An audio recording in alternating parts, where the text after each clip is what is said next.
Hey everyone, welcome back to Stay on Your Bike podcast. As you can see, I've got my beanie on today. It's gone a bit wintry in Scotland, but it's lovely and bright today, which is good.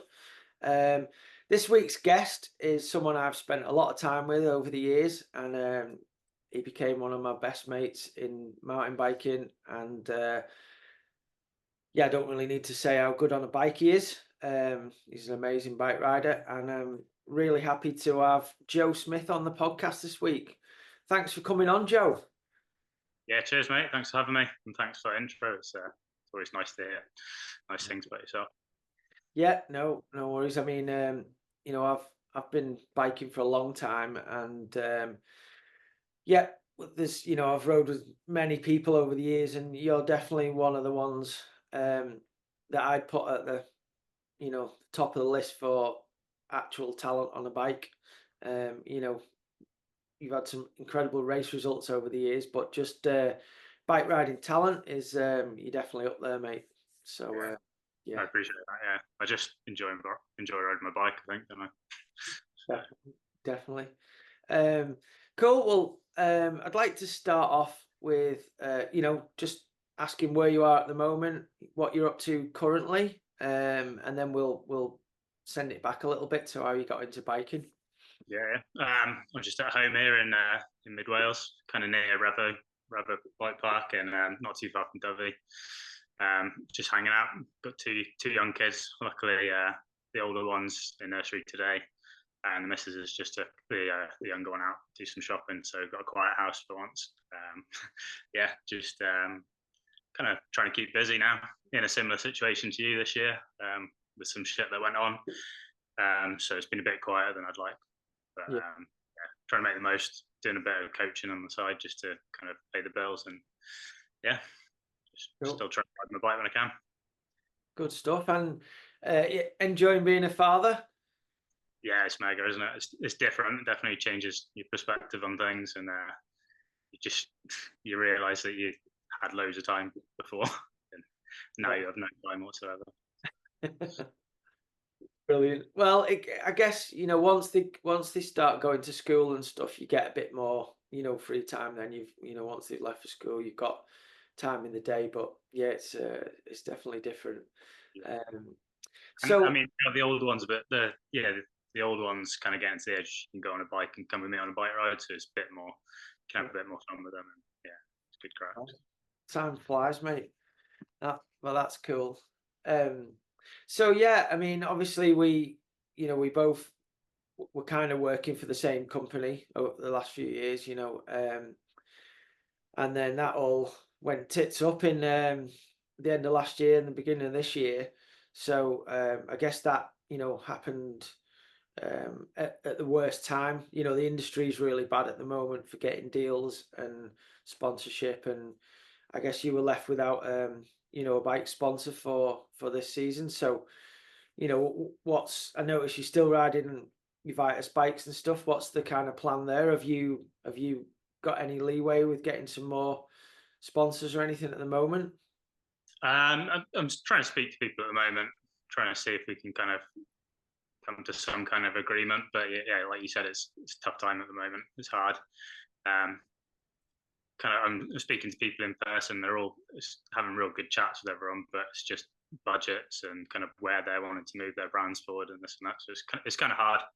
Yeah, You've got a few more people to speak to, so yeah, just trying to keep on kind of cracking on, try and get somewhere so I can kind of keep doing what I love. Um, Keep riding my bike, racing bike, doing edits and stuff. Yeah, it's tough. Really yeah, tough. yeah.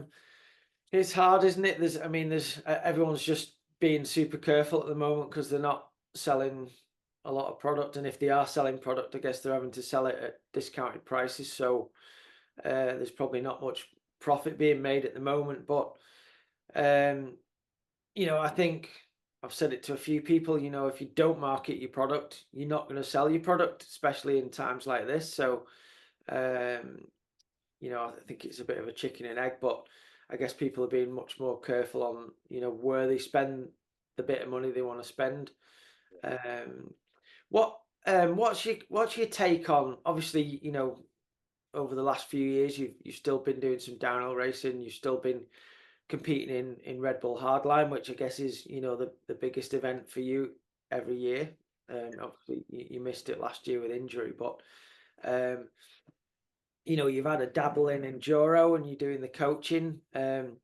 Where do you see the benefits of sponsors, sponsoring riders at the moment? I see downhill sort of making a bit of a comeback with the big teams, but maybe not for the riders that are, a bit further down the rankings. Enduro's a sport that most people I'd say have an enduro bike, rather than a downhill bike or whatever else, as well as an e-bike. But whether you need to have an enduro team, I'm not that sure. I think it's beneficial, but what's your thoughts on all the different disciplines at the moment and sponsorship? I mean, yeah, like I personally like all of the racing, enjoy it all, and it's tough, really. Like you said, downhill's definitely making a bit of a comeback. Enduro definitely had the limelight, or maybe a bit of the limelight for a while, didn't it, when it was kind of new and a bit younger. I don't know really what's going on. It must be to do a bit with the coverage, but then probably it's a little bit of a placebo thing or whatever. I don't know if that's the right word. People saying, "Oh, the coverage isn't great and this isn't that," and it's making people think it's worse than it is, maybe, with enduro. 100%, mate. I think I've said that to a few people just the last few weeks. The industry's weird. Once there's a bit of a whisper going around that something's negative in a discipline, and the whole industry seems to jump on that bandwagon. It's crazy. Yeah, exactly. I mean, I don't know if the format's currently the best it's ever been for enduro, and whether they are trying to make it so they can cover it easier or what. I don't know really, but like you said, it's the bike most people have. Whether there's like an argument for the downhill riders and the downhill teams are selling the enduro bikes, there's probably a bit of that, but you still got to have a well-performing enduro bike for people who are trying to race them, and just people want to see that they're a good bike, don't they? And yeah. I mean, we've lived and breathed and raced bikes for a long time, so maybe we have a slightly different perspective on that. I understand that the downhill is makes a brand look cool, especially if you've got a rider like Loic Bruni or Amaury Pirion or a Sam Hill winning on your products that are doing amazing things on the live feed. But obviously you see a lot of common cell downhill bikes with privateers and stuff, and I would, if I was going to be buying a downhill bike, I would definitely consider a common cell, but I just wouldn't consider a common cell enduro bike because of the downhill team. And that's nothing to say I don't like their enduro bike, or I think it's not a good product. I just that downhill team to me doesn't sell me a common cell enduro bike. Yeah, I kind of see where you're coming from. I agree, but I don't know if that's just like the feeling some people have, and that's why they're deciding to put their budgets into the downhill side of things. And the downhill's definitely kind of growing at the moment. I don't know how long that's going to last for with kind of what's going on. It seems to be like they're making it tougher, like it's going to be really good right at the very top of racing, which I guess World Cup kind of should be, but they're making it really hard for people to come into it. And you see the amount of top riders who aren't qualifying or aren't getting into finals every week. It's pretty crazy, really. So I don't quite I mean, I understand where they're going with it, because they're saying 30 riders or something around that is the right number for the TV. But I don't understand why you can't have 60 riders qualify, and you just televise the last 30, and then obviously if you've got somebody that gets a great result outside of the top 30, they can still film those riders and drop that into the feed later on or something. Yeah, they still have the footage and have like a highlight of their run to kind of put in the show. Yeah. I mean, that's the way I'd like to see it. It seemed I remember when it was 80 people, and then it got cut to 60, and that seemed like quite a big cut then. And suddenly made it a lot harder to get in, and now it's halved again. So it's pretty crazy. And then, I mean, you see some of these teams pulling out now, and I don't know if that's partly due to the coverage being harder to see, or them not having the guarantee of their big name riders in that TV show. I don't know. So. Yeah, I'm not sure. I'm sure there's, some of the teams that are pulling out. I'm sure it's a number of factors, like, obviously those big teams that, their budgets are probably $1 million plus a year with the riders that they have and the amount of staff they have working for the teams, and you know, I'm not sure in current climates it needs to be that big. I mean, I know it's hard to compete with those programs if there's, say, 2 or 3 programs with that amount of staff and help and support. It's hard to beat them anyway. But I don't think every single team needs to be that big to race downhill. But I think I mean, what's your thoughts on the it's been so long since I raced a downhill World Cup, but I've been involved in the sport, and even in the late 90s and early 2000s, it was always super competitive downhill. There was always huge numbers of riders on the start list, to try and qualify, especially in Europe. Maybe some of the the times were a little bit more spread out. I think that's a number of reasons. I think that the equipment was a bit more diverse back then. Probably the standard of the riders was a bit more spread out, as well as the tracks were a bit more natural, so more similar to kind of Ludenville at the weekend, where we saw like bigger time gaps and people crashing and still being on the podium, like Ronan Dunn. Yeah. So I think it was a bit more like that. But and obviously you raced for a lot longer than I did on the World Cup circuit. But what's your take on the level of the competition at the moment? Yeah, I mean, like you say, it seems at the moment in general it's super tight. Look at Worlds. I think the top 4 or 5 was separated by like 0.3 of a second or something crazy like that. It's obviously super tight. There's a number of factors going into it. I think the tracks, like you said, the equipment. Everyone knows what to do. There's so much information out there as to like your training, your diet, kind of how to set up your bike, with like things like podcasts and stuff. I listen to so many podcasts these days when I'm driving to the bike park or something. Yeah. And there's so much information out there. So I think that's probably a big part of it. But the competition was always there, like you said. It always felt to me like it was tight, and small little things could make a difference. But it's exciting racing at the moment. Yeah. But it's cool when they have something like the weather, like it's that the great equalizer or whatever, and it kind of threw some different results in there, some new people in the finals, which was cool. So I mean, I've always liked races like that. Kind of slows the speed down a little bit, makes your line choice and maybe your technique a little bit more important rather than your balls out of speed. So it's pretty tight. It's cool to watch at the moment. Yeah. And I mean, I always I didn't prefer it, but I always got a better result if it was crappy conditions when I did World Cup racing. And obviously, you had some great results in when you rode for us on in some difficult conditions, and then it was cool to see. I think it was similar for the enduro finals the other day, and I noticed Martin Mays chucked his flat pedals on and won his first race in a long time. Yeah, going back because he started on flats, didn't he?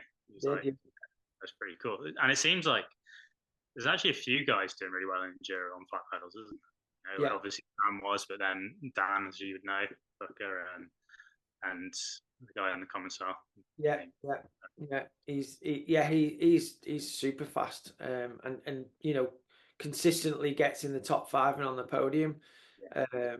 I guess that's maybe a little bit because you've got to be a little bit more. You're always adapting a little bit to trails you don't know quite as well, and like conditions can like vary throughout the day, not just on one stage and stuff. So maybe that's our benefit a little bit more than in downhill nowadays.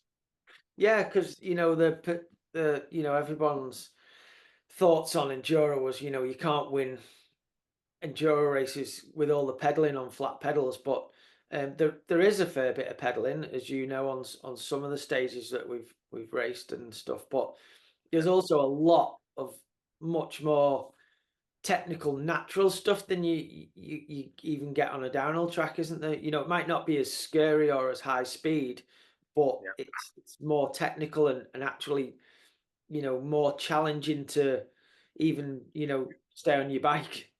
Yeah, definitely. Yeah. So I think kind of having that, you can be a bit looser maybe on your flats and kind of risk it. I forgot to mention Alex Store as well. Obviously, he did a good one at the weekend in the weather. Yeah. So, yeah, I don't know. Downhill. Maybe it's an Alex thing. Alex Rodell's the guy you have to go. Yeah. And all like their trial skill as well. And Booker, they've all got something in common, haven't they? It's like you can do all this trialsy stuff. Yeah. Well, I mean, when I first started downhilling, it was different to nowadays because you've got riders in downhill now that have grown up riding mountain bikes and downhilling, from an early age, with all the bike parks and all the equipment and access you've got to doing downhill these days.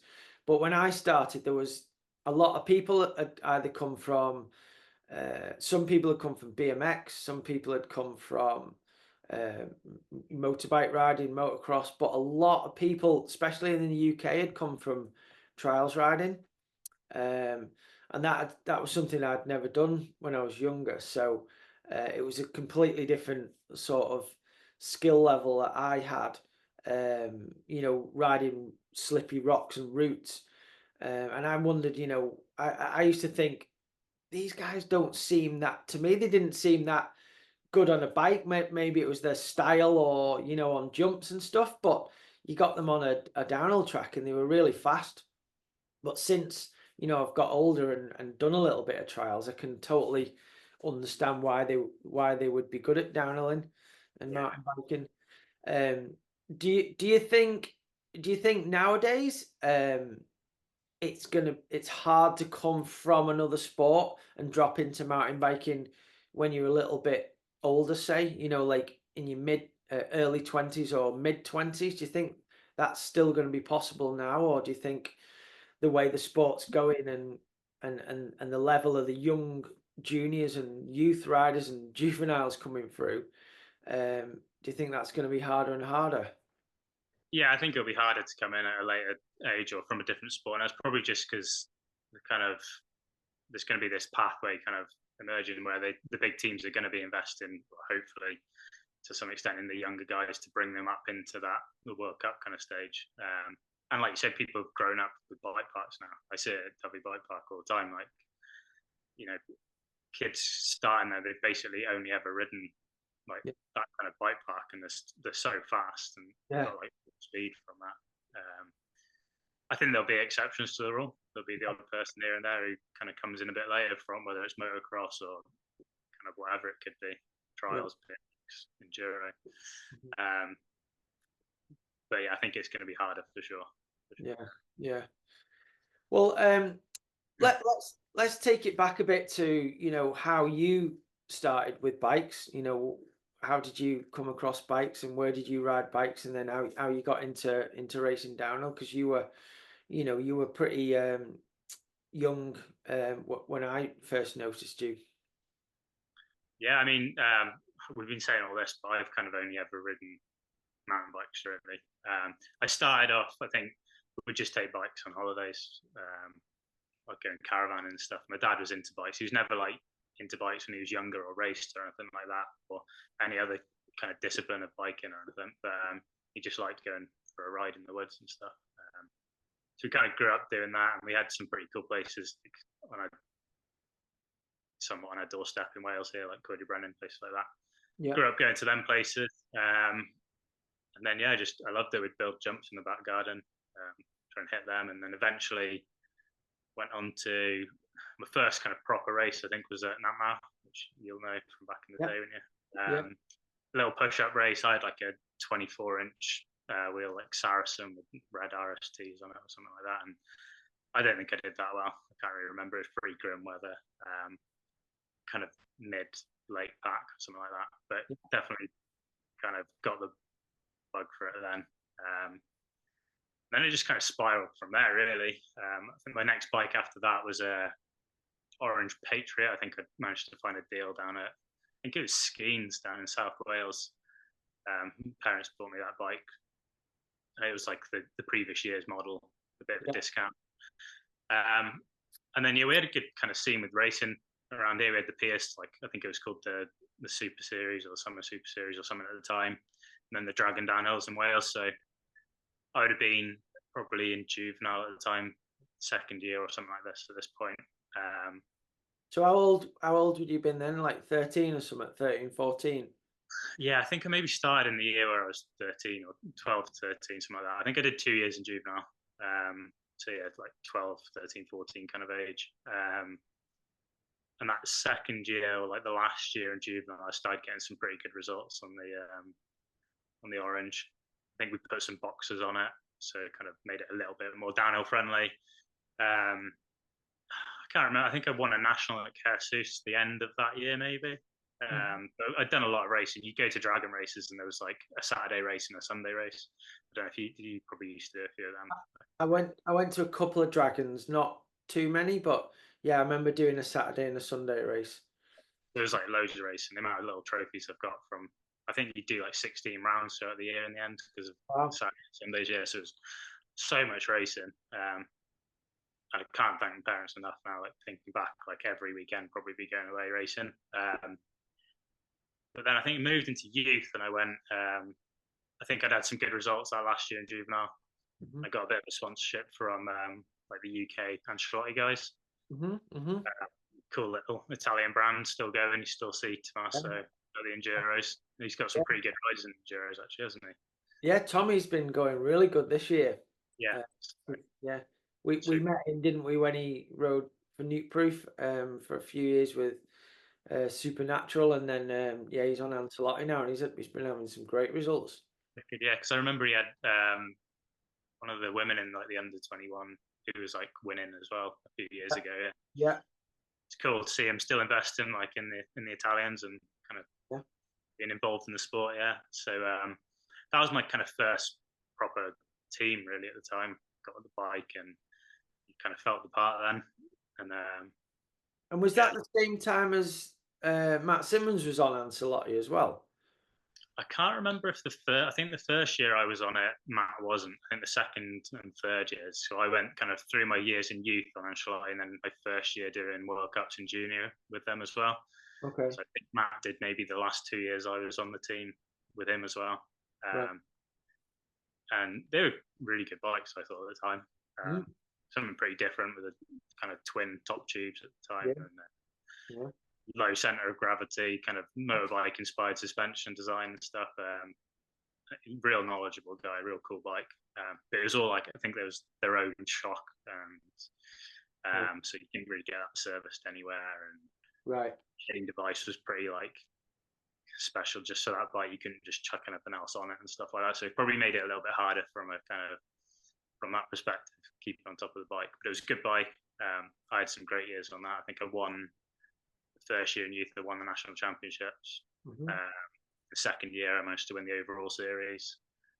So really successful in youth. Kind of, I think, just from racing a lot in the young days back then. Yeah. I was chatting on a podcast with Sam Dale the other week, and he was the same age category as you, wasn't he? Yeah, we had I think that's what helped us all really, is we had some really tough competition. So we had Sam and Josh were the same age as me. And then Danny was a year younger, so we had him like every other year, kind of moving up through the categories. Rory was a year older, so we had him every other year, kind of moving up. And I think when we were real young, Chris Hutchins was like winning everything in like youth and stuff, so he was kind of another tough one back then. And it just makes you push on, doesn't it, when you've got that? When you've got tough competition in your age group. You're always having to battle. So Exactly, yeah. So yeah, it probably gave me a bit of a false sense of security really when I moved to World Cups, because I just thought that at the time you couldn't see everything that was going on outside of the UK quite as easily. It was all magazines still, really. yeah, Social media wasn't still a thing then yet, I don't think. So I remember going into World Cups just kind of thinking that would be your kind of, competition. yeah, you just, and I mean, they were still kind of the main competition, but there was some other guys. So by the time we got into junior, I think like Remy Theron was in the same age group as us, and then again, I think Brooke was probably like a year younger, and there's some fast Kiwis and fast Frenchies and stuff. So it wasn't quite all our own way, or not all my own way anyway. Yeah, But yeah, it was cool. So much competition. I just love racing, and yeah. think I'm pretty competitive. So always wanted to do better, and yeah, that's how I kind of got started with World Cups on the Ancelotti. And so when you started the World Cups, was the juniors still in with the seniors, or was it a separate category? Oh, Sorry, I sorry, forgot. mate. Second, yeah. It's all right. Can you hear me now? Yeah, it's all good. When you first started the World Cups in junior, was that still when the juniors were just mixed in with the elites and there was a separate podium? It wasn't a separate race, was it? Yeah, so it was, you just mixed in. You had to qualify top 80 with everyone else, and I think even at the time there wasn't even a podium for juniors. So they'd just award like the series leader. They'd give them the jersey. Yeah. I remember one race, maybe my second year of junior, they tested having a junior podium, and they actually, I'm sure they brought the elites down to just 3 people for one race at like Maribor or something like that. And no one really liked it. I think the big teams didn't like their fourth and fifth place guys not being Yeah. on the podium, so they Yeah. scrapped the idea and I just remember. went back to how they were doing it. Yeah. So Yeah. so it was pretty tough. But that's all you knew at the time. You knew going into a World Cup that there wasn't a separate category, and that you were just kind of going in there to race against the elites. So Mhm. yeah, it was a steep learning curve, I guess. Yeah. And do you think it's better now that well, there's a totally separate junior category, or? Yeah, I think so. I think it helps them as well when they move into elites, because they kind of got used to racing the same courses, but without that kind of really big step straight away. They're used to being there at the events with all the big teams, all their heroes and stuff, and then they've kind of got a lot of hype around them before they even move up into elite. So they've got that self belief, I guess, from that, and they can kind of try and keep that on a roll, I guess, as they're moving into the elite category. Yeah. I mean, obviously, you mentioned some of your competitors there, Josh Bryceland, who's been an overall World Cup champion, junior world champion. Sam Dale's had some amazing results. You have Remy Tyrion, obviously, still is. Danny's What? still kind of Sorry. Danny's still pushing for world champs medals and stuff. Yeah.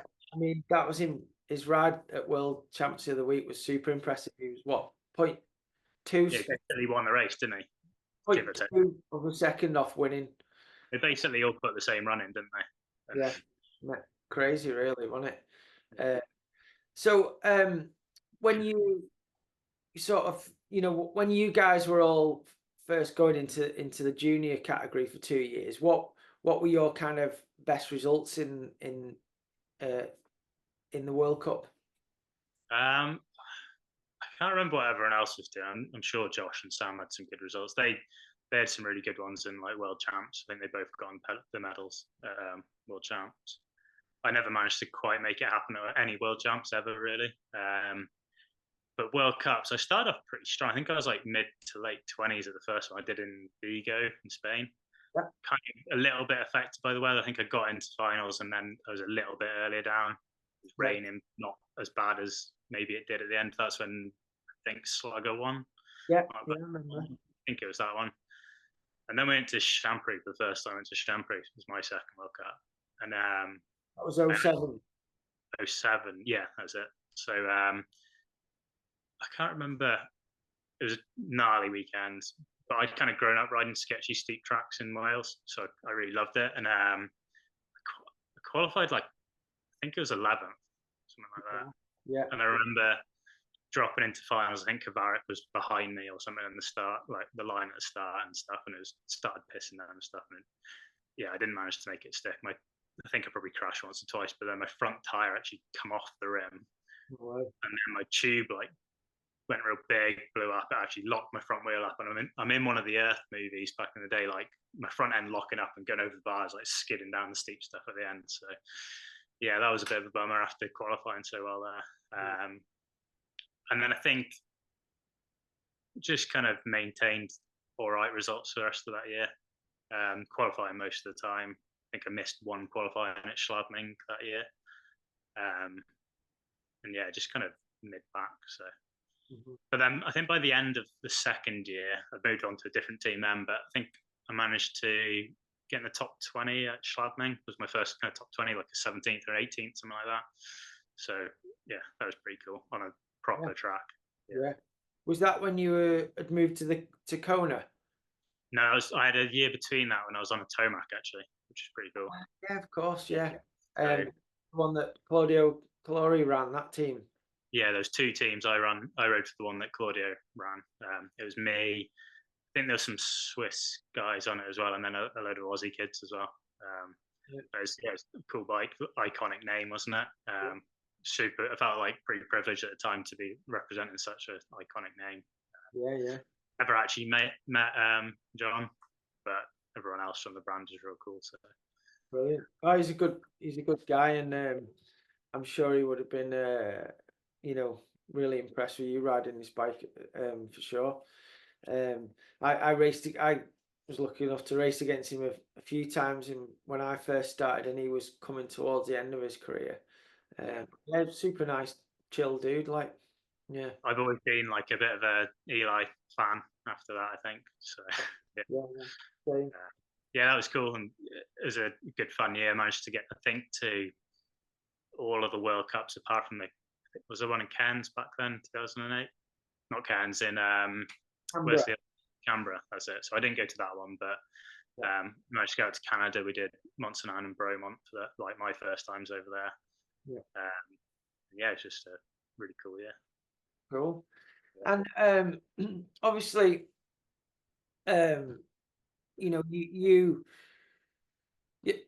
rode for my team for quite a number of years. You're probably one of the riders that stayed on the team for the longest.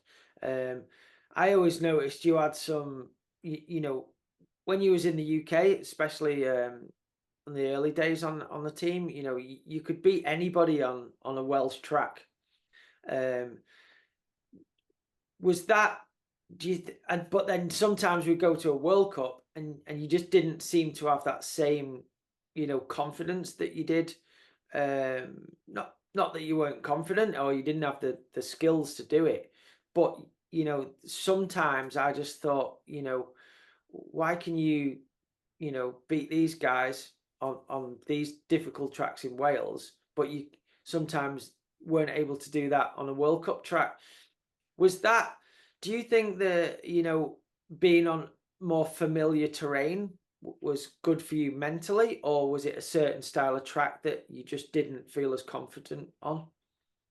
I think there's probably a few different factors. I think definitely felt more confident on the tracks back home, just more familiarity with it all. And I think I kind of probably got in my own head a little bit at these World Cups. Like I started off my World Cup career pretty strong, I think, and you did. I managed to maintain like strong results throughout all my career. Really, just not that consistently. I'd get like maybe one or two good results a year, and then a few pretty average ones. Yeah, I don't really know what it was. Some tracks I know I definitely got in my head that I'd struggle at these tracks, and then I couldn't kind of shake that.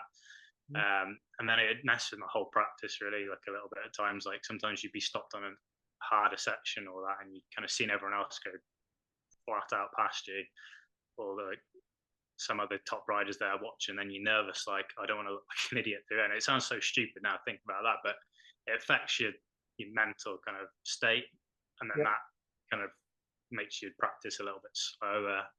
harder to get into it. You're not quite as ready for your qualifying run, not quite as ready for your finals run. And then like hand pump and arm pump at some point really got to me. And then again, I'd go to venues and I'd be like, in the back of my head, I know I'm going to get arm pump on this run, and I could get some real good sectors or splits, but then come to the bottom of the track, I'd just be like riding like a granny or something. Not quite, but yeah, maybe not as fast or as good as we all know you can ride. But saying that, for some of the results I can remember, you were 7th at Fort William. You got 9th at Wyndham one time. I think you were 13th when we went over to Cairns in Australia.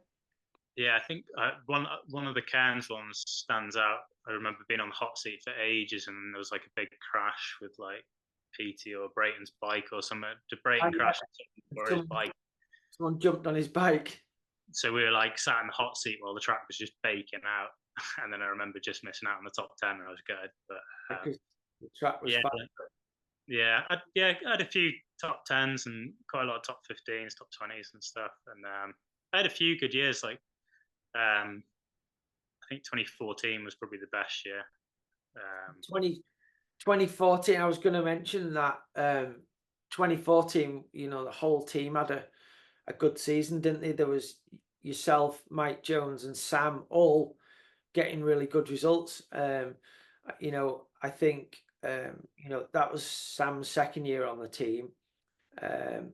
When we went over to the States, he won Mont St. Anne, and then the week after in Wyndham, all three of you were in the top 10. Yeah, which was, if you think about it now, 3 riders on one team in the top 10 is pretty impressive. Yeah, you don't see that often, do you? No, and that was a super, cool day in my perspective, seeing all you guys in the top 10. That was amazing. But I think, I think that when you're on a team and one person's doing really well, I think it just gives a different vibe off to the other riders that think, I'm staying. I know him so well. Why can't I do just as good? And I know Sam's, was a insane bike rider and champion, but it just showed that both then you and Mike were able to step up and ride pretty much at the same pace as Sam was riding. Yeah, exactly. I think, like I said, I've seen it a few times over the years now where things aren't going right for kind of anyone on the team. It just brings that whole morale down a little bit, and there might be other things involved a little bit as well. It makes it so much harder to get them results. And I guess just mentally again, like you're just not quite in that right zone, ready for performing. And when you've got somebody doing really well, and the rest of you are kind of chasing that and getting good results as well, it kind of snowballs. And like that 2014 year, we had good result. I think 5 of the 7 races or something like that, I was in the top 20. Top 10. And I think that was probably my best overall year results wise, like maybe 17th overall, something like that. So really good. Like looking back now, if you could say now you were 17th overall in the World Cup, you'd be in a pretty good place, wouldn't you? So, yeah, definitely. And so just before you rode for us, you were on you rode for Kona, but as far as I remember, it was kind of your own little program at the races. I think I always remember your dad there helping with you had a Kona easy up, and was it you had an Aussie, was it Josh Button who was on the same team as you? Yeah. Josh came in the second year. It was technically like the factory team. I think it was kind of been part of like the XC team, which had like a proper factory team. So we had like most of the sponsors and stuff organised through them, and they got like bikes and kit and a little bit of budget off Kona both years, but it was kind of left to us. Luckily, Dad could kind of work a little bit remotely, and he had a company car which we could get free fuel in, I think. Mhm. So yeah, the first year we had just dad's Ford Mondeo with easy ups strapped on the roof and bikes on the bike rack on the back, traveling around Europe. So Yeah. yeah, something a bit different. But yeah, I mean, you were doing really well on that bike, and you got some great results on that. That's, when I first properly noticed, you, and then obviously you done that really good edit with, was Shimano? Was it Shimano that paid for that? Was it Shimano and Kona? Was it the operator video that I think you did Yeah, out in Whistler? yeah, that's it. I can't remember. I think it was like the launch video for the new Kona operator downhill bike, but Shimano had like some new Saint group set or something at the time, so it was like kind of a collaboration thing. That was pretty long week of long days filming, but it was cool. It was worth it in the end.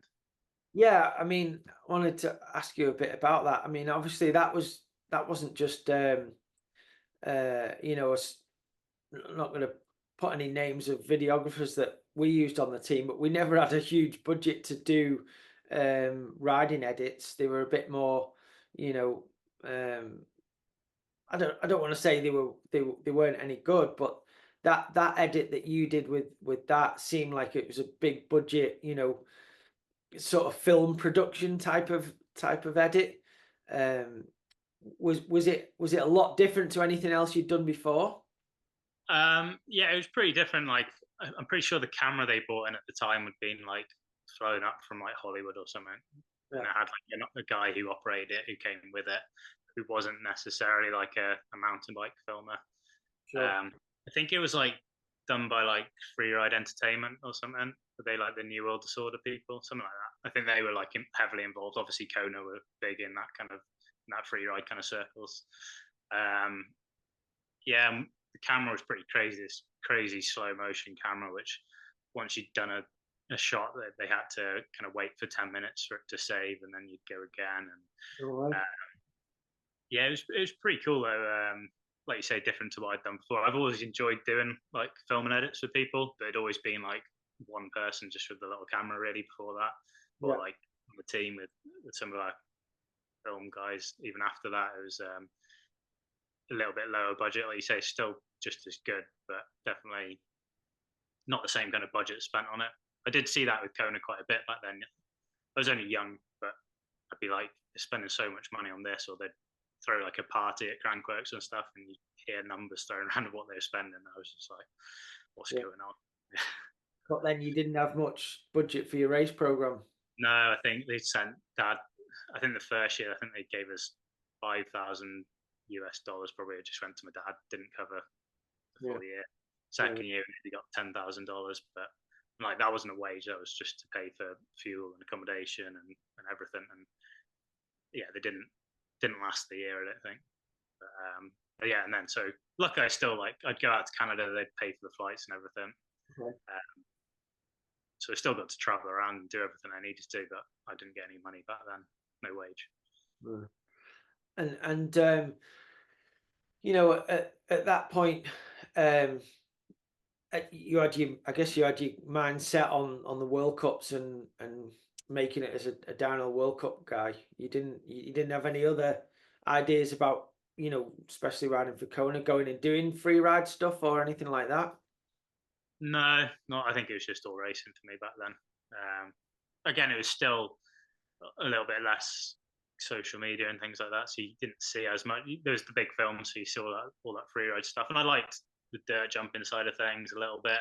Never massively into it, but I didn't look at like Rampage, or I've never been a huge one for doing tricks and stuff. So for me, it was just racing. I'd had some good results, but then I think by the time I did that film, I'd already had my first top 10 at a World Cup and stuff. So I could kind of see that trajectory. Yeah. That's all I wanted to do, really. Cool. And and then the year after that, you ended up signing for us, and at that time, Nuke Proof was quite a new bike brand. So in those early days, we were still trying to figure out the bikes, and I was trying to get sponsors on board for the race program so that it didn't cost Chain Reaction the whole amount of budget. How was it moving from, the familiarity of traveling with your dad and stuff to coming and riding for our team? Was that a big change? Yeah, it was quite a big step. Like on that year on Tomac, I'd done a little bit away from the family, so I kind of had a bit of a taste for it. But then I did 2 years with mum and dad, and it was just super comfy everywhere. You knew exactly what you were getting. I had the same cooking from mum when I was at home, and little things like that you wouldn't really think too much about. But then you guys are the first people who actually paid me to ride my bike, so it felt like a kind of a big step up. Mm-hmm. And I guess with that came a little bit of pressure as well. And it was a new bike. I haven't really thought about it too much until I actually listened to some of your podcasts, but it was a brand new bike, wasn't it, at that time? I think 2011 was the first year we were racing that bike, and that's when I joined. So it wasn't proven at all. And we were kind of, yeah. And I always thought maybe if I wasn't getting the results, I was thinking it was all my fault. But at the time, it was a new bike, and that probably play a part in it. And again, I've heard you say, I think at the end of that first year, Matty got top 10 or something. Mm.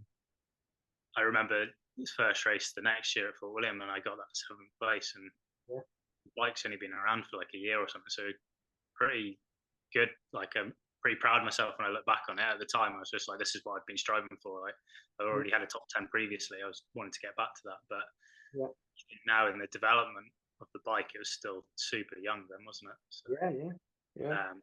But going back to what you're saying, it's definitely a bit of a step forward, moving on to a team, traveling around with your teammates and yourself, like team manager and mechanics, and definitely a bit eye-opening compared to what I'd been doing. So, but all super positive. I was stoked for it. Yeah, cool. Well, yeah, we had some great times. And before we move on to all the different teammates and stuff, with the different brands bike brands you've rode for, because you've rode for quite a few. Was there any outstanding bikes and equipment that you think you've used? Obviously, throughout the years, things get better, bikes get better, equipment gets better. But was there any standout bikes or equipment that you've ever used that you think was better than everything else, or is everything been pretty similar? It's a tough one to say, isn't it? Because you always kind of want to tell yourself whatever you're riding at the time is the best bike. And I know you're kind of paid to say that to some extent, but you've got to believe that yourself as well to get the most out of yourself. But looking back at, again, going back to that 2014, I loved that bike. It was a bit of a bodge storm, really, wasn't it, with the big wheels on it. And I think I remember the head angle was like 61 degrees or something by the time I put an angle cup in it. But I loved the colorway on it. It just looked fast. And funnily enough, that was the bike that Sam always said was the best bike, and obviously Mike was doing well as well, and Matt Simmons was doing well on that bike too. That was it was just the next iteration of the first Scout bike that we had. Really, it was just it had some bigger, stiffer tubing that had been made especially for the bike, and but the suspension was pretty similar. And we messed around a few times with different length dog bones and stuff for a bit of a different leverage curve and stuff. But as you say, that was a 26-inch bike when 27.5 was coming along.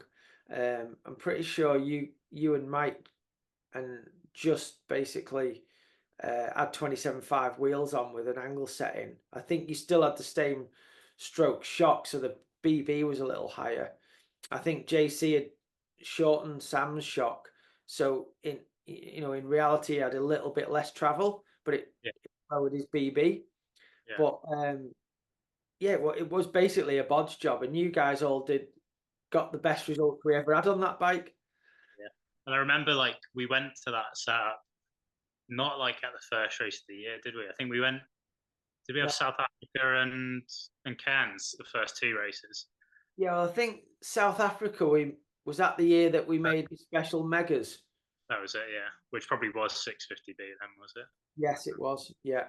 And then we went to Cairns and it was really wet, and people were putting smaller wheels on just for extra clearance, I think, at that race. Yeah, yeah. So Was it Fort William the first time we went to the 27.5 wheels, maybe? yeah, it must have been, I think. Yeah. But yeah, it was just like bodged in. I think, like, did Sam have shorter dog or like different dog links on his one as well, or was it just the shock that was different? I can't remember. You know what, I can't remember, JC, no, but I know he got a shorter stroke shock just to, I think, give it more of a similar geometry than he had on his 26-inch wheels. But yeah, Yeah. we had some great results on that bike. That one. So Other, would you, other than that bike, the other one that stands out to me would probably be the Norco that I had the second year, 29 inch. Okay, so that high pivot, super rear with axle path kind of jobby. I mean, I've always been interested in bike setup and bike design, but I've never been that knowledgeable about it. So I haven't known exactly what works best on that. But for me, I remember I had a good year on that bike. I felt super comfortable on it, even on those super gnarly rough trails. And yeah, that was the other one that kind of stands out to me as a really good bike. Okay, and did like I've listened to a few interviews and things that Greg Minard said since he moved to Norco, and Yeah, that they've got some really knowledgeable engineers in there that are not just trying to make a bike that looks cool. They're trying to make a bike that works better than, say, some other brands. Whether it does or it doesn't, I don't know. But did you learn quite a bit of stuff from the guys at Norco, and did the high pivot, more rear axle bike, did it make much of a difference, do you think? I think I kind of joined at the start of that real kind of progression, and them getting these guys who are really knowledgeable and these engineers from outside of the sport. I think a lot of people came from like the automotive side of things, like McLaren and some Formula One teams and stuff to work for them. I was only with them for 2 years. We had two different bikes, still the kind of same design, but one was a 650B, one was a 29. And actually, something that they had to do to make the 29 one work, they had to change something in, I don't know what it was in the suspension setup, and it actually gave it a lot more mid-stroke support, and that helped a lot. I don't know if whether having the flat pedals, that high pivot kind of rearward axle path, just gave me a little bit of a smoother ride over that rough stuff compared to other bikes I've been on. I'm not really sure, but I definitely learned a little bit from Sam as well. Blenkinsop, he was super into tinkering with his bike. Yeah, like he'd be changing it all the time and kind of fiddling with things. Him and his mechanic at the time were like real close, and they were like always trying to change different things. Right. But we never did that much testing, really. Remember, we had one test camp the start of the year in, is it Windrock? You guys were out there, the SRAM one. Yeah, so that's when we first got the 29-inch bike. I think that was the very first time I rode the 29-inch bike. And that was more kind of suspension setup, so just getting the suspension dialed in rather than really me understanding the bike and how it worked. And then I think we had some guys kind of came in for setup side of things, but I never learned as much as I'd like to have learned during them years. Like now, still trying to learn more about bike setup, and it really interests me now a lot. But at the time, you're just really looking for results, and I always just kind of thought it was me. My whole career, I'm like, I'm riding wrong. I never really put enough emphasis on maybe getting the bike right. I was like, this is me doing this wrong. This is like my weaknesses in my preparation in terms of training or something like that, rather than being like I can get more out of the bike from setting up in a different way. So. Yeah, whereas you hear a lot of riders nowadays. Obviously, you hear a lot more these days because of the social media and all the clips and that. But yeah, there's a lot of guys are the opposite. They're saying the equipment's not quite right or this that. Whereas you were thinking it was yourself, and I'm sure there's a bit of both in all situations. If you feel like you've got the best bike in you. You know, I remember at a time when I raced and we had an intense M1 with intense tires on, and we had a Fifth Element shock and Manitou Dorados. I literally thought, you know, whether I was right or wrong at that time, I thought there's no one's got a better bike than this. And in my mind, I just thought, well, you know, it's only down to me to perform. You know, my bike's so good. It gave me just a bit of confidence to ride the best I could, you know. Yeah. And I guess maybe that goes back to like when you're saying Sam was doing really well on the team and Mike, and you could see the other riders on the team doing well on that bike, then you kind of get that confidence. Yeah. And just focus on the riding and the racing. And the same maybe in that 2018, I think when I had the 29 Norco, like me and Sam both had and Blanky both had really good starts to the season at Losinj in Croatia. Sam was on the podium, I was top 15. Yeah. So you just start the season off strong, and it kind of puts you in a good mindset for the rest of the season. Then you don't feel like you're chasing things as much. Yeah. Yeah. Like, I don't know. Yeah. But then the years when it's going wrong, I'm blaming myself. And like you say, it could be a bit of both, but I think I always kind of thought it was me and my riding techniques or whatever it was, rather than a little bit where I could get the bike a little bit better. Yeah. Yeah. And cool. Well, so obviously, you know, you've rode for quite a few teams. I think probably spent the most time on our team, but within that team, you've had quite a lot of teammates. Who would you know put out there as the best teammates you've had? Obviously, probably some you might have learnt more from, some you got on well better with, or you know had the most fun with. What would you say is the you know the most fun years you had racing? And you know don't feel any obligation to say it was on our team. That could have been the worst. I mean, like you said, I think I spent 6 years with you guys. It was a huge part of the career. And I was super sad to leave. Yeah, you know? Yeah, I was sad when you left, for sure. Yeah, it was a bit of a funny time, I think, with your team as well. Like you were kind of starting to head a little bit towards enduro, and I still kind of felt like I had more years of downhill in me, and had a good offer and had to move on really. But yeah, we had loads of teammates. Like the first couple of years, we had quite a big team, didn't we? Yeah. Bondi was always a good one. Did some wild stuff with Bondi, and I've known Bondi for a long time. And we got a bit competitive when he first kind of joined onto the team because he was doing really well. And you always try to beat your teammates, aren't you? Oh, yeah, yeah. And what was he more? Was it more important to you to beat Bondi because you know he was from a similar part of the world and you knew him more as a mate as well as you know say Sam Hill as a teammate? Was that more? I guess a little bit more. Like now, I'd love nothing more than to see Bondi do well, and even then, but you always wanted to beat him. But then you compare it to trying to beat Sam, and you've known Sam your whole career as being the best in the world, so you're not really necessarily expecting to beat him. You'd like to, but him beating you is just kind of the normal. So, whereas somebody you kind of grown up with and you've had a bit more battling with anyway, then you're always trying to kind of beat them. And I think because I was already on the team and then you brought him on the team, I kind of wanted to kind of prove make sure kind of team. Then I don't know. I guess a little bit the same with Mike, really. Yeah, Mike was so fast, wasn't he? So incredibly fast, and just kind of following Sam and just doing whatever he'd do. And then I was still like trying to kind of, because I'd been on the team for a few years, I was like, oh, I want to beat this guy. Yeah. No, that's normal, isn't it, to want to do that? Yeah. Tell me a bit about you know your thoughts on Mike, because you know it's really weird. It's really weird downhill. You know, you can be a better bike rider, or not. I wouldn't necessarily say a better bike rider, but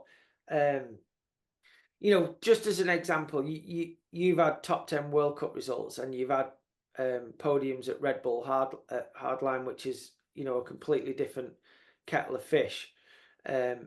Mike obviously maybe if he really focused on it, he could do that. But the one time he decided to go there, he flipping nailed himself on a big jump. And we used to laugh at him that, if he was doing a big nosedive on a jump, he'd just start pedaling in the air to try and pull it back, which is, That's the first time I remember seeing him at Fort William doing that. yeah, it's insane. Like, to even think that you do that. I think Mike thought it was like pulling the throttle on his motorbike if he did. but his bravery and his speed, which obviously the speed he can ride a downhill track, that's not just bravery, is it? He's got the skills to back that up. Yeah. He's one of the fastest natural downhillers I've ever seen. I think in certain circumstances, as well as, to be fair to him, Lewis Buchanan was a bit like that. He had some incredible out and out speed, but you need a full package to be able to do things that Sam did. Obviously Sam's got the skills. He was clever about what he'd done, and he's got a super strong head for racing, I guess. But who on the team that on the teams that you've rode with, because you've had some incredible teammates over the years, who would you put up there as the best bike riders and most impressive? I mean, it's hard to go past Sam, isn't it? Mm-hmm. Just can't really. He's done so much in the sport, in downhill, before I even started, during my time when I was on the team with him, and then afterwards in the enduro side of things. He's done so much. And you could ride with him and he could do stuff. He could just suddenly turn off nothing and get up onto this high line, and it didn't really make sense to you. Yeah. And that consistent pace he could keep around corners. And I remember riding, which kind of shows why he's so good at enduro. I remember when we went, the first year he was on the team, and he wasn't at the fittest he's ever been, probably coming back from some injuries. Yeah. We hiked up to the top of some mountain by Lake Garda or something. We were riding down some trails there. Yeah. He was unbelievable riding them trails blind, all this like loose marbly stuff on top, and he could just he was just so fast. I couldn't believe it. And that's why he's so good at enduro, I think. What do you think? Obviously, I think where Sam grew up riding it, it's really hard to get traction. We went out to his place one time, and it's really dry and marbly on some of those trails. Do you think that's a big factor, or do you think it's just his natural bike skills that he's better than most people at controlling a bike? Or do you think and then obviously he's super when he's confident, he's super confident, isn't he? Yeah, he's definitely got that confidence when he knows he's on. And like, I've heard you say it a few times, and he's like, what do you say, is enduro ready for me or something? Things like that, It sounds funny at the time, but he means it. You think he's joking, don't you? But he isn't. No, he's ready for it. I think it's got to be natural to some extent, and then kind of maybe that train that he grew up on riding just helped him kind of polish it off even more. But there's definitely a natural ability there for sure. And did the years riding with Sam, did any of that confidence sort of rub off on you, or did it make you like less confidence than you thought you could beat him? What teammates do you think that you've had have helped you the most, if anyone? I think they've all played their part, really. I don't think riding with Sam made me less confident, definitely not. It wasn't, like I said, I was kind of expected to be beat by him. I'd want to beat him, and probably did occasionally, not very often, but I never, like, it wasn't like, oh, he's beat me, that's going to kind of put me in a bit of a hole or anything. Yeah. I've dealt with it. You're happy for him to do well, especially like, again, them years where he was winning and stuff. It just brought the whole team up, and we all kind of rose to it. Yeah. Blanky was a pretty cool one for. I don't know if I learned much from him, but I learned that he just rode all the time. Did he? His training, yeah, he does. He probably trains too much, whether it's kind of scheduled or not. He just can't do a day without doing stuff, and he'd be riding downhill all day, then he'd go off on a trail bike ride or Wow. go to like do his home workout and stuff like that. And he's just naturally fit and gifted and like talented in that respect as well as on a bike. And he makes riding look fun, doesn't he, Blanky? Yeah, 100%. Yeah, it's so cool following him. He's flicking it around everywhere. Probably isn't the fastest way of doing things all the time, but Well, it does blow my mind. You watch a downhill race run from him, and you think, "Holy shit, that's fast!" And then his time pops up, and he's 5 seconds back, and you just think, "How's that possible?" yeah, Yeah, it must be because he's just not, you not know. very big. Well, I do that when I'm coaching now. I'm saying to people, like, if they're more into racing, like just big smooth arcs and stuff, all that extra like little wiggles you do and things like that, you just lose in time. And Blanky, although he's doing that at a crazy rate of knots, he's probably losing a little bit doing all those little things, isn't he? Yeah, yeah. But To be fair, though, another tip, Simmons, now looking back on it, his dedication to his training and everything, and how strong he got, as well as being, again, really gifted on the bike. And but he always put his training first. yeah, yeah, And definitely, yeah, did well out of that side of doing it. So there's different things you can get, like um, different aspects of different people's kind of personalities and stuff to make a good rider, and you learn all these little bits from everyone, don't you? yeah, yeah. I mean, the people on our team, you just a few examples. You had like yourself. I'd sort of put. I could be wrong with this because I wasn't involved in all everyone's training programs, but I'd put you in the middle of, say, Mike Jones and Simmons.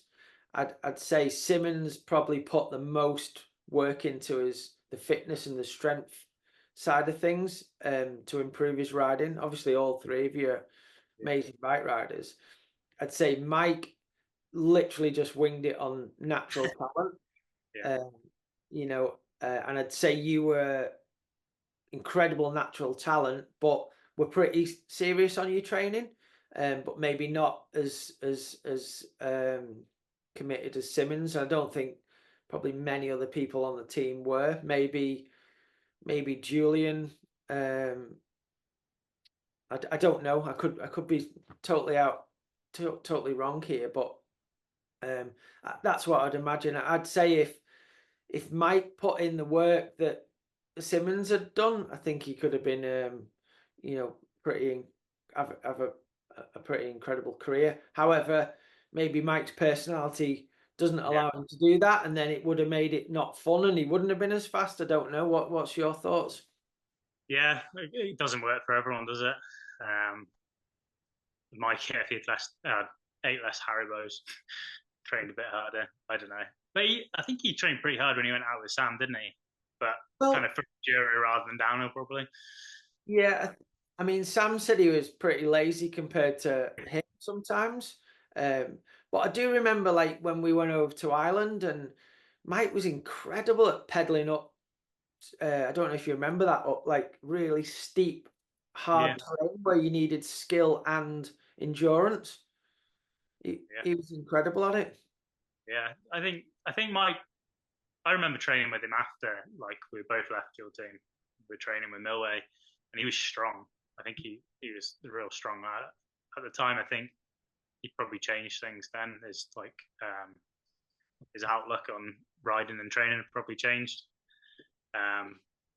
But still, if it's not if you don't enjoy it as much as someone else, or you're not as disciplined, you're not going to get as much out of it probably.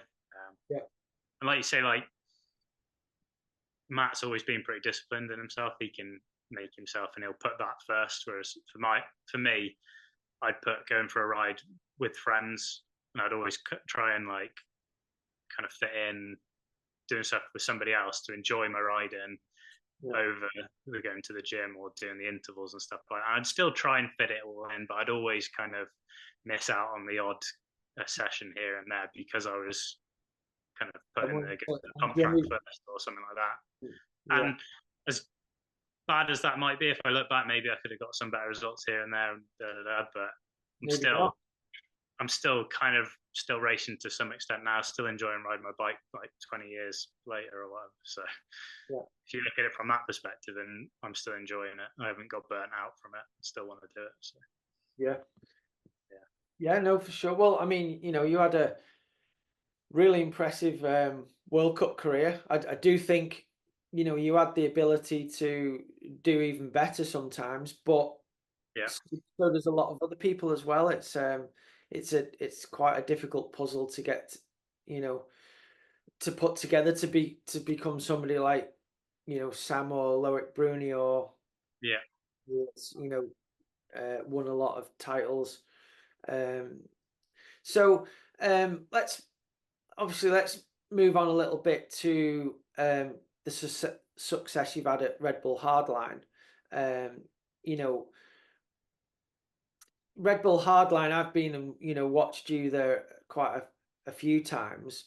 I wouldn't, and no disrespect to you at all, Joe. Here, like, I'd be 100% the same as your approach to it, but I wouldn't be able to do it. But you don't, you've got mega high skill level on the bike, but you're not probably as confident or wild as some of the other guys that do Red Bull Hardline. But you are able to put down consistent runs to be on the podium all the time there. What's your sort of, you know, and you've done that from the start, from, you know, the event, and obviously you've done it every year, so you've built the confidence there. But tell us a bit more about Hardline and why you think you've been, you know, successful at that, because, you know, every year you can be up against, you know, some incredible World Cup downhill riders and you just beat them no problem. Yeah, it's a weird one, Hardline. I remember the first year we did it, me and Mike went. I wasn't really that interested in doing it. I think they were trying to get Sam to do it, weren't they? But Sam didn't want to do it. So you were like, oh, get Mike and Joe to do it. And Gaz was sending me pictures of the road gap, and I was just shitting myself. And then even we walked the track, and then first run down, Mike had his huge crash, and it was. He was following Bondi, wasn't he? I think he was following Dan or G. I think it was like a train of like Dan and G, then Mike, and then me. And he just got kicked funny off something weird, like a little. Well, felt like a big step down at the time, but it's miniature compared to anything. Wasn't it on the big, massive metal kicker? So it was like there's like the gap, the step down before that, as you're coming out of the trees. Oh, I thought it was on the kicker, and I thought Bondi whipped it, and Mike just straight aired it and went over the bars. I thought it was that jump. That was a couple of years later. The next year, Mike did it, so he got one jump further down the track. Right. I don't even remember the first year. The first time, literally first practice run, and just huge. And do you remember his hand swelled up like a balloon? Yeah, because we were saying he looked like he had a marigold on that you'd blown up. Yeah. He went so far, like ragdolled down the hill. I thought he was game over, like that. So that one didn't start too successfully, and then I crashed actually on what was before the metal ramp. I followed G off it, and G bailed in front of me. I'd never bailed before in my entire life, and I tried to bail. I landed backwards and backwards into a rock, and then I remember Owen trying to fix my bike for ages after that. And, kind of missed a bit of practice, and the first year was just sketchy. Yeah, everyone was crashing everywhere, weren't they? There was only like 7 people who actually raced or something in the end.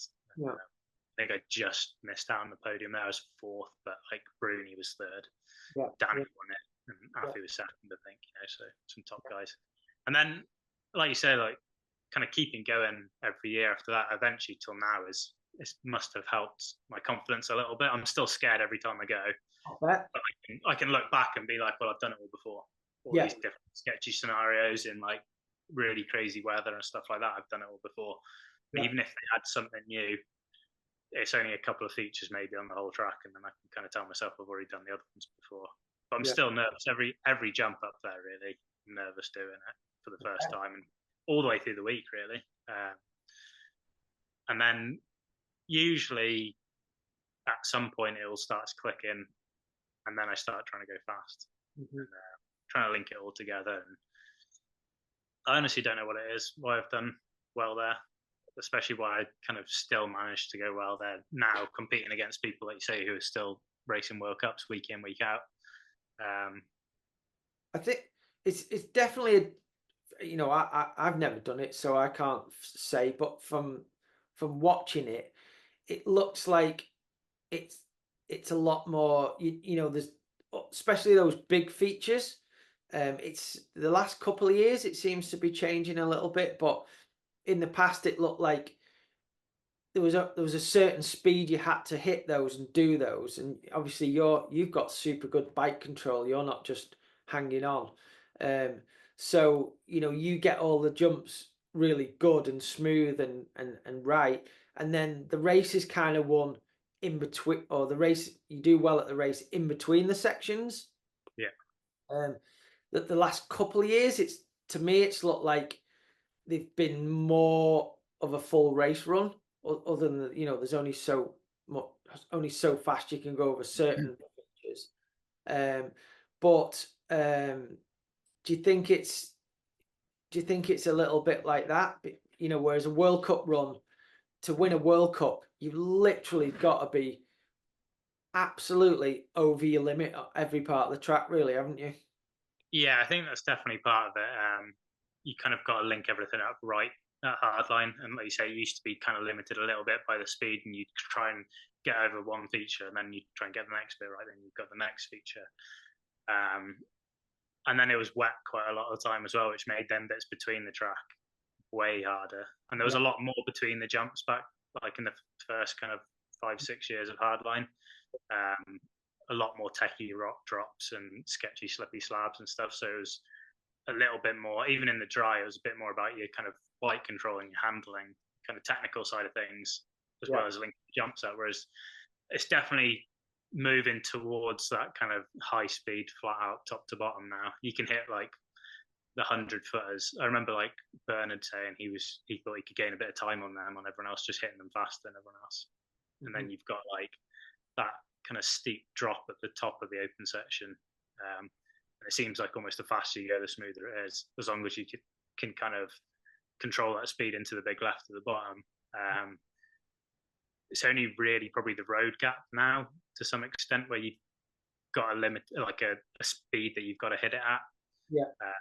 So it's definitely getting a bit closer. I'm watching Ronan's run this year, and Bernard, and some of them guys, it looked like a World Cup, really. They were on the limit, top to bottom. For sure. I mean, what really, well, first of all, what's, for you, what's the scariest feature there? It probably is the road gap, I think, still a little bit. It's just the consequences of that thing. Like, it's actually one of the easiest jumps there, but once you kind of get onto the wood, you've already committed and you've just got to go off it. You've got a little off it, and it's some fine little details. You can go a little bit long, or like just tiny bit short, and it doesn't take much to kind of change that. So probably that. The bigger jumps now, they're all quite straightforward and straight now, so you just go in as fast as you can and pull up, and unless there's wind affecting it a little bit, it's all somewhat the same. I think the road cap for me. Yeah, no, I wouldn't do any of them, but the road jump, I'd be terrified of that thing, definitely. I mean, it was super impressive seeing Johnny Walker do that on his motorbike. Yeah, insane, wasn't it? Apparently he was stood up there for a long time. Like, maybe one day he didn't even do it. He had to go back the next day to do it. But imagine trying to stop one of them things after you landed that. Well, I wouldn't be able to, but he's pretty handy on his motorbike, isn't he? But still impressive, just that, the weight of a motorbike trying to, like you say, trying to stop on that short run before the berm is crazy. Yeah, for sure. Him riding like the rocky bits before and after the road gap are more impressive, really. Yeah, 100%. But he's probably done similar things to that, in Romaniacs and stuff like that. But going off that jump, whereas it's designed for your push bike to roll off, isn't it, and just pop. Whereas on a motorbike, Little throttle, yeah. Anyway, and then what else was super impressive to me was you know, Jackson Goldstone's first attempt at it last year. Yeah. That was pretty impressive. How did he sort of approach that week, and did he look nervous and stuff, or did he just kind of get on with it? He was just, yeah, from what I remember, that was like 2022, wasn't it now? So he was, I remember him doing 4 runs pretty quickly, like before everyone else, and then doing quite a lot of them. Yeah. And he just looked comfortable. Like, again, like what we were saying before, he's grown up in like bike parks and stuff, hasn't he, really? Like, I remember first time I kind of heard of Jackson, it was like him probably winning like the whip off at Crankworks or something in Whistler. Yeah. So his whole life's just been like bike parks and big jumps, and yeah. So he's just naturally comfy on that stuff. Whereas some people, kind of myself included, you don't really ride really big jumps until you go there. Yeah. Hardline every year. A little bit more with the bike park at Dovey now. They've got some pretty big stuff, but it's a different style of jumping to what you do when you get to Hardline. Yeah. Actually somewhat ready, but not all there. But Jackson, he's still a junior at the time, but he so much confidence, I guess, coming in, winning so many races and having top times against everyone else already. And then that combined with being good at jumping, just loving life, and he was just on another level. Really, he smoked me. But you still did well, and yeah, I was obviously the last time I came was the year where you were up on the splits and then flipping clip your pedal on probably not the most simple part of the track, but the most a part of the track that I would even ride down, and a lot of people would, So, and I saw how I know how gutted you were there, and I was absolutely gutted for you. That you were definitely on a run there to possibly win that event. Have you still got the drive to want to win one? I mean, you've had a ton of podiums and top fives there. Is it still a big goal to win one of those? I mean, being realistic, it's like hard. It seems harder and harder, especially like last year. Like again, with the track getting faster and faster and more kind of like a normal race now. Trying to compete against the guys who are racing World Cups every week is tough.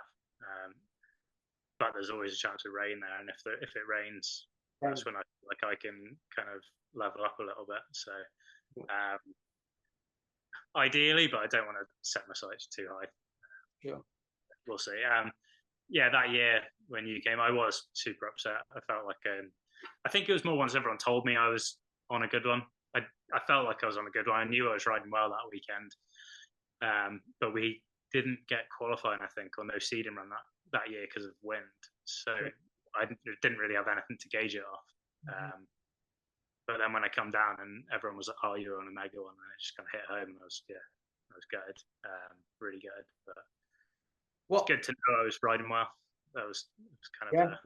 I mean, I wish you'd have won that. Obviously, you do, but you had the speed and the skills to do that. And one thing I really like about Hardline when I've been is like how stoked everyone is. I guess it's getting a bit like that at World Cups, but how stoked everyone is for everybody else to do well there. Yeah. I mean, the cheers that all the other riders give you when you get down, because they all know how stressful the week has been and how dangerous it is. It's pretty cool to see. I mean, the only person that I don't see as big a cheer for from everybody else is Bernard, and I don't know what's going on with everybody there, but Bernard seems, and I've got to say this, as I've got older, and what Bernard does, I think is so impressive. what he does in the sport. But Bernard always seems super more confident than anybody else there. Is that why you think that the rest of the riders sometimes looks like they want somebody else to win, as opposed to Bernard? Obviously, when he does win, it's amazing. He's done an amazing job, and everyone's happy. But everyone seems to be just, you know, hoping that somebody else wins it. Yeah, I mean, firstly, I've got to say, like, fair play to Bernard. I wouldn't want to be the one testing out them jumps. Like, He's incredible. Like most years now, he's there before the event doing a rundown to make sure it is doable. Yeah. And these features out, and I'm not interested in that at all. Oh, he's putting it all on the line really, so everyone else can have an event. And then now with the women going to the event, he's helping them out, and he helps everyone else a little bit during the week, kind of getting people through the track. But at the same time, he's won it quite a lot now, like 3 or 4 times, you know. So it's the same with everything. Once somebody starts winning it all the time, you want somebody else to win, don't you? Yeah, of course. So, yeah. I think that's what it is as much as anything. And like you say, he is confident, and maybe that rubs off wrong on some people. Don't know. Yeah, I don't even think he means to be cocky. He's just confident in his own ability. He's always been like that since I've known him. He's always been confident and not really scared to show that. But that's worked for him, hasn't it? Like he's won a lot. He's still right at the top in the World Cups and stuff, and that confidence has got to be helping him with that. So no, for sure. I think it's just everyone. You always kind of you want the underdog to win, and sometimes it doesn't really matter who that is. But yeah, I agree. And where do you see Hardline going? Obviously, last year they had 2 events. They had the one in Medina, and the one in Wales. Were you not interested in going to the Medina one? I'd have loved to go, but with everything that was going on, it's kind of tough. We'd just had our second child as well. Without the budget from Vitus to go, the appearance fee would have probably just covered costs really, unless you were guaranteed to get the prize money. I wasn't hearing necessarily the best things about the track before it. It turned out that it looked amazing. Yeah.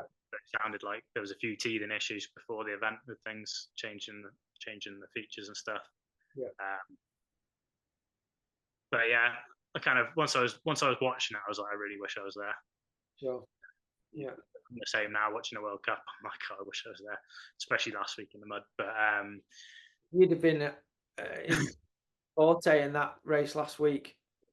Yeah, they're the one. Like when it's flat out and dry and dusty and like balls to the wall, I'm like not that interested. But if it's wet and sketchy, I'm like, oh yeah, get me there. Yeah. But yeah, Medina, it would have been good fun. I'd love to go if they're going again, which I think they are again next year. I'd love to try and go to that one if I can get some budget to do it. But when you got a mortgage and bills and stuff to pay, sometimes you've got to think about these things. You know? But I think the plan is to slowly build up to a few more rounds. So keep increasing it to have a few more rounds, make a proper series out of it. I don't think ever to try and take over from any other race series, just to have a different option for some of the races.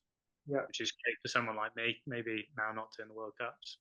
Yeah, prolong my career a little bit. It definitely has for the last couple of years. The sponsors of mine, it's been a big part for them.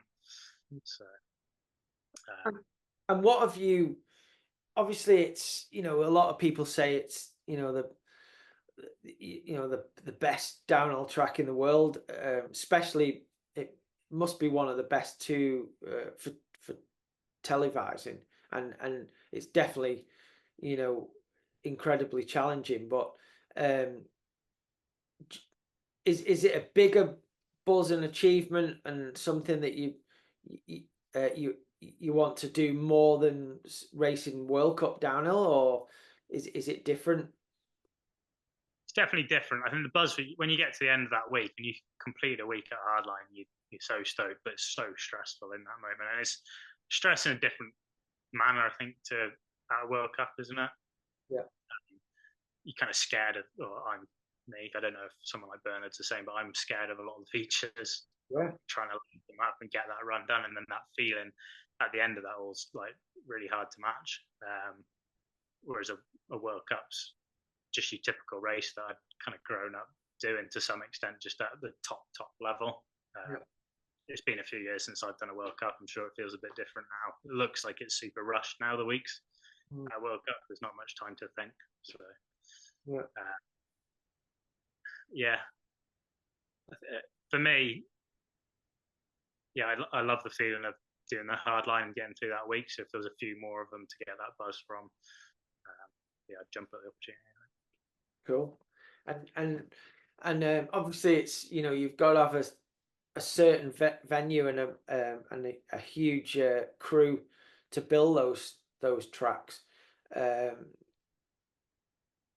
Do you think it'll end up being like a World Series where they're all over the world?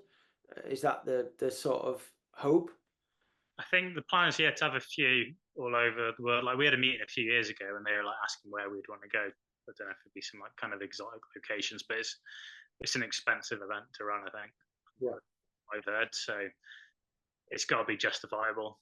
Someone like Red Bull, they've got to see the benefit in doing it and the revenue, and the locations are a little bit limited because of that. It doesn't make sense from a business point of view from Red Bull necessarily in some locations around the world. But it'd be cool to see someone like you'd imagine that somewhere in Canada could have an amazing one. Yeah, definitely. Or, you know, I'd love to go to somewhere like Japan or something like that. Yeah. But I don't know if Red Bull's got a huge market over in somewhere like Japan or not. So, but yeah, I think me personally, I can't see it ever being like an 8-round series or something like that, especially to keep it kind of core to what hardline is, where it is this quite dangerous, huge, impressive jumps. I think if you have too many rounds, it might end up watering it down a little bit. That makes sense, just so people can kind of get through the whole series. But maybe like 4 rounds or something could be doable, and whether they'd try and do them all in one block or I don't know. Depends where the teams want the big riders to go a little bit as well, isn't it? Yeah.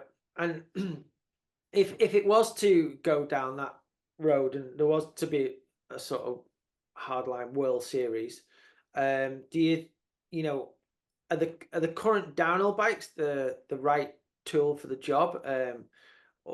Obviously you have to pump your suspension up and probably put more air pressure in your tires for the big jumps, but do you think they'd become specialist hardline downhill bikes, or do you think that just a World Cup downhill bike with those adjustments is the right bike for it? Yeah, I think like a normal downhill bike pretty much. To be honest, compared to when I started doing hardline to like the last years I've done it, my bike's so much closer now to how I'd ride a normal downhill track than it was at the start. I think that's because the jumps are getting bigger but like mellower now. Yeah. And they're kind of in a straight line. They're not weird like hipped, like bold takeoffs and stuff where if you had soft tires and soft suspension and stuff, your tires were squirming off the lips and sending you funny. Whereas now you've got like these fast downhill bits where you want your bike, I'm guessing, to work like it would at a World Cup.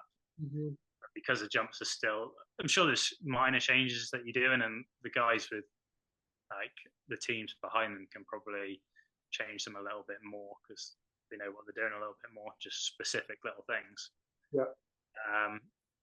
I think to keep it as a race and what hardline, as long as it doesn't move too much towards like a free ride kind of style event, an exhibition, as long as they've got hard downhill bits between, and you want a predominantly downhill orientated bike, really. Just small little tweaks.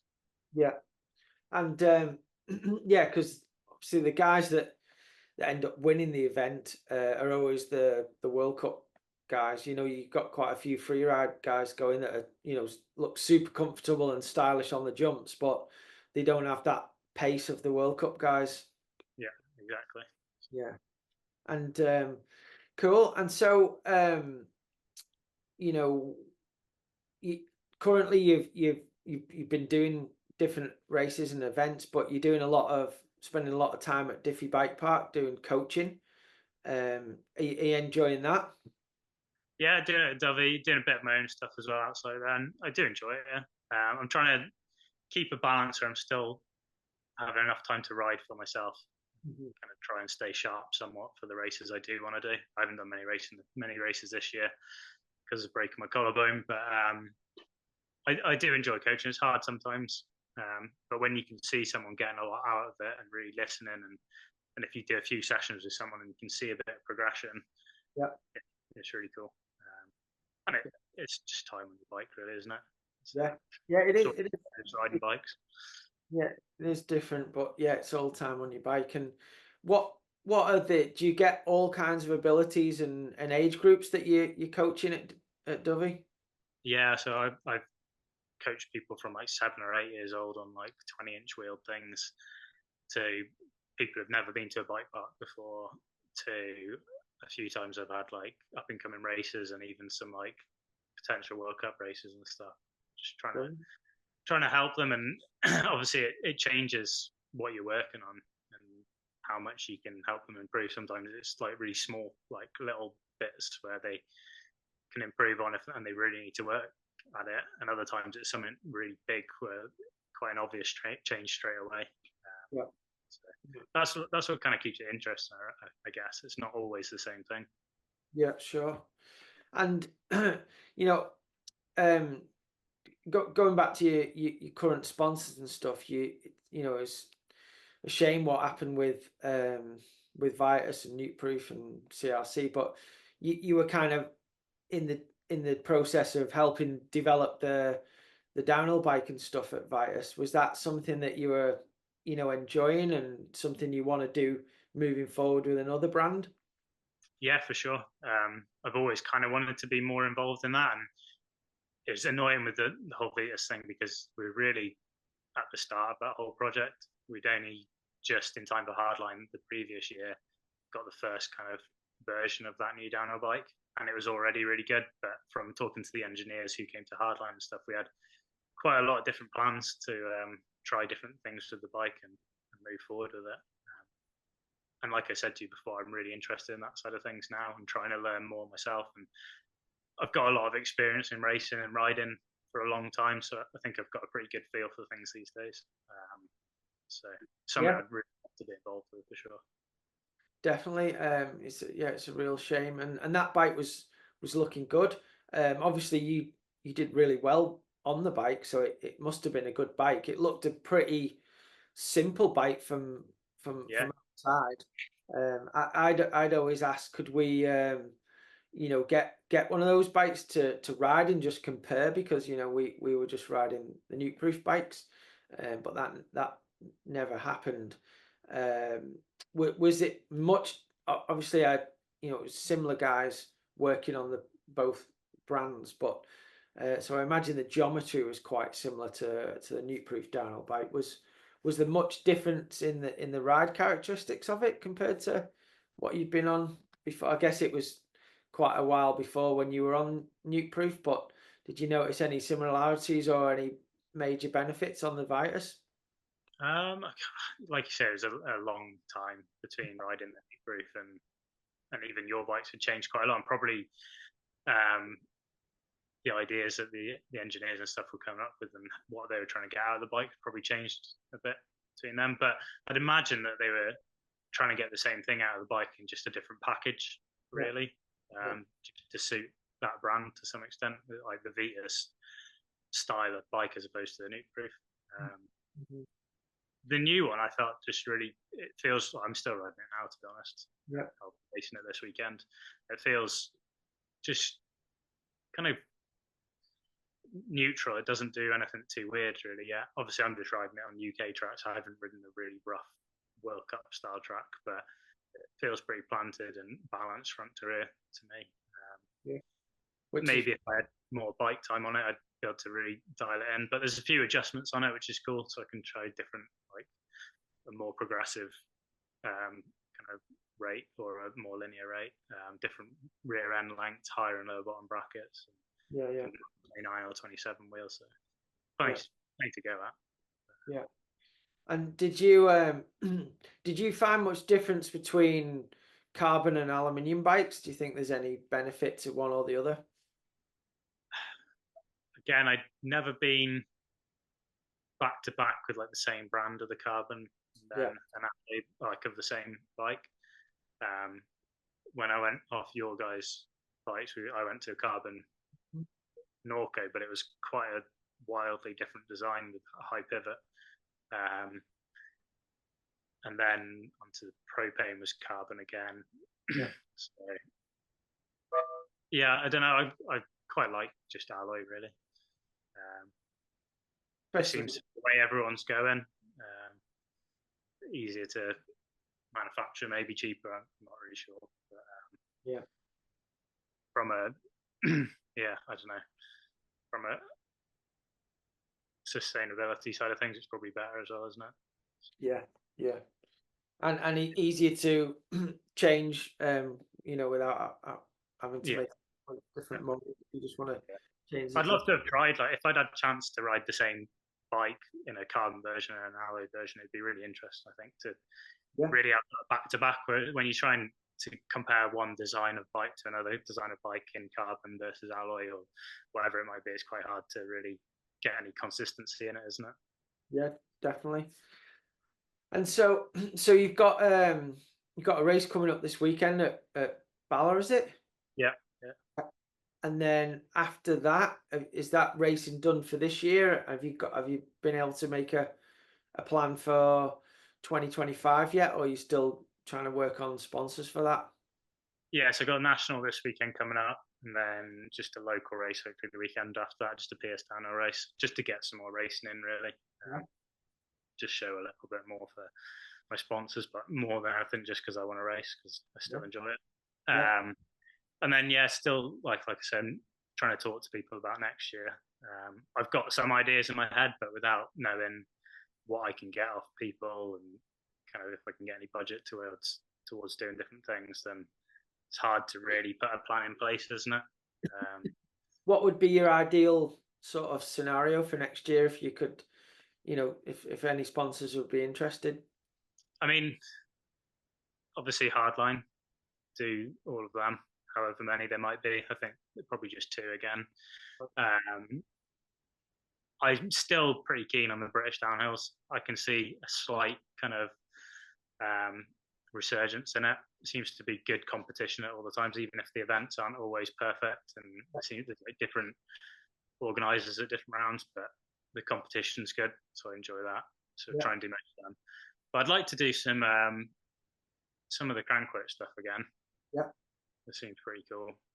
Just it's hard logistically, isn't it, for crankworks if you want to take a lot of bikes out to all these different venues all over the world. If I Yeah. could get a budget of somebody, that would be really cool. Try my Um, hand at on track again and stuff. so what if you were doing a crankworks? Obviously, what we do, you do the downhill. I guess you'd do the slalom, would you? The pump track. Yeah, I'd like to give them all a go, really. All them, obviously not not the free ride stuff, but not the speed and style or anything. But yeah, slalom, pump track, and downhills. Whip off now that you're always at Dovey. Show Yeah, I jumps. haven't. I haven't done the big jumps for a long time because I'm just there coaching every time. But I did. I think I've only ever done two whip offs. One was back in the day with you guys, Yeah. Leger on some sketchy wooden ramp, Yeah. and then maybe in Rotorua once. But, Yeah. yeah, I don't mind a little whip every now and again. Cool. Cool. Cool. I don't know. I think I like that crankworks. You can do all these different events, and it seems like at least the ones I did last time I did one, which is a while back now, it seems like a different vibe to them, a bit more chilled out than the World Cup, and Yeah. I still mean, plenty. looking in and watching, I always enjoy watching the slalom. It's incredible how fast they're going in slalom. Because Yeah, it's predominantly a much more simple course than other races, but the speed that they're riding them tracks is insane. Um, and I'm a then bit jealous of the kind of American scene in slalom. Like they have a pretty big scene, right? Whereas in the UK there isn't anything, which is a shame. I Because it'd have don't know about been that, Joe. I recently did the British dual slalom national championships. Oh, really? There Yeah, you go. was at the Malverns, and it Oh, was yeah. going in and out some posts, some poles. So I'd love to, if it's just down a field, just head-to-head racing like that. Just, yeah, flat it, corners. It'd be, it, it'd be, it, it was good fun, but it didn't look quite as good as some of the ones in yeah. the you've watched as well. Um, but so if anyone wants to book on a Joe Smith training day, which thinking I should maybe do that myself. How's the easiest way to do that? And then if any sponsors are interested in a program that you can do for them, what's the best way of getting hold of you? So for the coaching, you can either email Dovey directly for them, or if you want to do it with me, you can find me on Instagram, jsmithdh, or I've just started up a new Instagram for the coaching, Joe's MTB coaching. So it's Joe's JOES _ MTB _ coaching. Okay. Follow. Yeah, that's it. And Instagram's the main thing for me. I'm not huge into it at the moment, trying to spend the time with the kids and stuff. But Sure. that's the best way to get hold of me. I'm trying to build the coaching one up a little bit, try and put some kind of informative stuff up on there. Some of the stuff I'm doing with people. But, Okay. yeah, there's a few options. It's not just at Dovey. I can do a few other locations as well. So yeah, and then if there's any other sponsors wanting to work with me, then that'd be amazing. Brilliant. Well, I hope there's some watching, and I think that you could definitely put a good program together for somebody if they want a bit of diversity for sure in their promoting their products, and Hardline's a huge one which you always get a load of guaranteed coverage at, really. Yeah, exactly. Yeah, it's a huge one. Like the numbers they put out are pretty mega, and they send us like a bit of a document at the end of the year. It's impressive. Yeah. So any sponsors, I guess, with any sponsors these days, that you kind of need a budget to give you to go and do all these things, but then they've got to have a budget to also promote what you've given them. Yeah. Which is, I think, quite a few people fall short on that. So you've got to put a good package together that they can then use to promote, which you can. Cool. And well, I've not seen you much this year, other than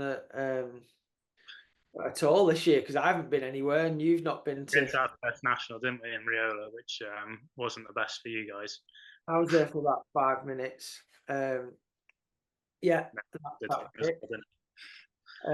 So yeah, and then Elliot flipping out his shoulder, and I was scared for my own life yeah. riding down there. I think I did 2 runs, and both runs it got red flagged. It's pretty nice track, wasn't it? Sketchy. It was sketchy, yeah, and yeah, when you go in there to do a race, you just deal with that. But when you just sort of go in there to do a bit of riding, it's the commitment level is maybe there, and it doesn't help that you stop. It didn't help that you were stopping every 5 minutes because somebody was on the deck. But no, at some point I'd like to do another downhill race. I've not done one in flipping years, but and then obviously if you're up this way, be cool to get out for a ride. Be good to hang out, do a ride. Yeah, it's a fair way to come down to mid Wales to ride nowadays, especially when I can just go out from me. Yeah, definitely, mate. But cool. Well, I'll keep my ear out if I hear of anybody listening, anybody wanting a top rider on board, and yeah, wish you all the best with that, and thanks so much for coming on today. It's been great chatting and catching up, and yeah, I'd just like to say, it was absolute honor and pleasure having you on the team all them years, and I'll always look back with fond memories, and the whole family think of you as a family member, Joe. So yeah, it was great. Yeah, thanks for having me on again, mate. Really appreciate it. And like I said before, I think they were the best years of my career being on your team for sure. And I can't thank you guys for everything you've done for me over them years, and felt like family to me going up to your house every week. And yeah, it's cool. Oh, it was a pleasure, mate. Real pleasure. And yeah, I think I'll always hold you as a good friend. And yeah, thanks very much for your time today. And I hope to see you soon, mate. Yeah, cheers, mate. Good to see you. Have a And good one. you.